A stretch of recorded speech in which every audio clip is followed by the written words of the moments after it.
दो बैल की कथा। जानवरों में गधा सबसे ज़्यादा बुद्धिमान जानवर समझा जाता है, लेकिन गधे का एक छोटा भाई और भी है जो उससे कम ही गधा है, और वह है बैल। जिस अर्थ में हम गधे का प्रयोग करते हैं, कुछ उसी से मिलते जुलते अर्थ में बछिया के ताऊ का भी प्रयोग करते हैं। कुछ लोग बैल को शायद बेवकूफ़ों में सर्वश्रेष्ठ कहेंगे, मगर हमारा विचार ऐसा नहीं है। बैल कभी कभी मारता भी है, कभी कभी अड़ियल बैल भी देखने में आता है, और भी कई रीतियों से अपना असंतोष प्रकट कर देता है। अतः उसका स्थान गधे से नीचा है। रामू के दो बैल थे, हीरा और मोती। दोनों पछाई जाति के थे, देखने में सुंदर, काम में चौकस, ढील में ऊंचे। बहुत दिनों साथ साथ रहते रहते दोनों में भाईचारा हो गया था। दोनों आमने सामने या आसपास बैठे एक दूसरे से मुख भाषा में विचार विनिमय किया करते थे।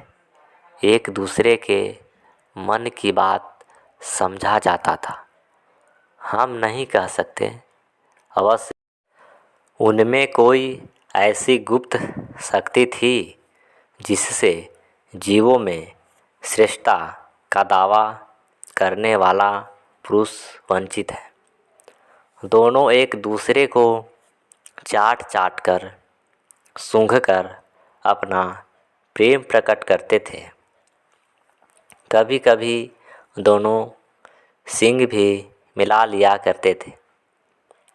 विग्रह के नाते से नहीं, केवल रामू के भाव से, आत्मीयता के भाव से। जैसे दोस्ती में घनिष्ठ होते ही ढोल ढब्बा होने लगता। इसके बिना दोस्ती फुसफुसी कुछ हल्की सी रहती है, जिस पर ज़्यादा विश्वास नहीं किया जा सकता। जिस वक्त ये दोनों बैल हल या गाड़ी में जोत दिए जाते और गर्दन हिला हिला कर चलते, उस वक्त हर एक की चेष्टा होती कि ज़्यादा से ज़्यादा बोझ मेरी ही गर्दन पर रहे। दिन भर के बाद दोपहर या संध्या को दोनों खुलते तो एक दूसरे को चाट चाट कर अपनी थकान मिटा लिया करते।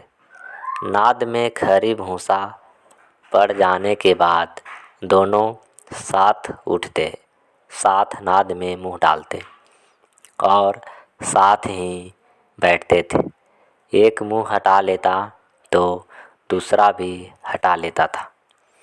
संजोग की बात, रामू ने एक बार गोई को ससुराल भेज दिया। बैल को क्या मालूम वे क्यों भेजे जा रहे हैं। समझें कि मालिक ने हमें बेच दिया। रामू के साले को बैल घर तक ले जाने में पसीना आ गया। पीछे से हाँकता तो दोनों दाएं बाएं भागते। पहिया पर आगे से खींचता तो दोनों पीछे की ओर जोर लगाते। माता तो दोनों सींग नीचे करके पुकारते। अगर ईश्वर ने उन्हें बानी दी होती तो रामू से पूछते, तुम हम गरीबों को क्यों निकाल रहे हो? हमने तो तुम्हारी सेवा करने में कोई कसर नहीं उठा रखी है। अगर इतनी मेहनत से काम नहीं चलता था तो और काम ले लेते। हमें तो तुम्हारी चाकरी में मर जाना कबूल था। हमने कभी दाने चारे की शिकायत नहीं की थी। तुमने जो कुछ खिलाया वह सिर झुकाकर खा लिया।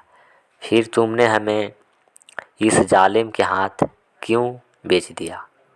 संध्या समय दोनों बैल अपने नए स्थान पर पहुँचे। दिन भर के भूखे थे, लेकिन जब नाद में लगाए गए तो एक भी उसने मुंह में न डाला। दिल भारी हो रहा था। जिसे उन्होंने अपना घर समझ रखा था वह आज उनसे छूट गया। यह नया घर, नया गांव, नए आदमी उन्हें बेगानों से लगते थे। दोनों ने अपनी मुख भाषा में सलाह की, एक दूसरे को कनखियों से देखा और लेट गए। जब गांव में सब सो रहा था तो दोनों ने जोर मारकर पगहा तोड़ डाले और घर की तरफ चले। पगहा बहुत मजबूत थे। अनुमान न हो सका था कि कोई बैल उन्हें तोड़ सकेगा, पर इन दोनों में इस समय दुगनी शक्ति आ गई थी। एक एक झटके में रस्सियाँ टूट गई। रामू प्रातःकाल सोकर उठा तो देखा कि दोनों बैल चरनी पर खड़े हैं। दोनों की गर्दनों में आधा आधा खराक लटक रहा है। घुटने तक कीचड़ से भरे हैं और दोनों की आंखों में विद्रोह में स्नेह झलक रहा है। झूरी बैलों को देखकर स्नेह से गदगद हो गया। दौड़कर उन्हें गले लगा लिया। प्रेम, आलिंगन और चुम्बन का दृश्य बड़ा ही मनोहर था। घर और गांव के लड़के जमा हो गए और तालियां बजा बजाकर उनका स्वागत करने लगे। गांव के इतिहास में यह घटना अभूतपूर्व न होने पर भी महत्वपूर्ण थी।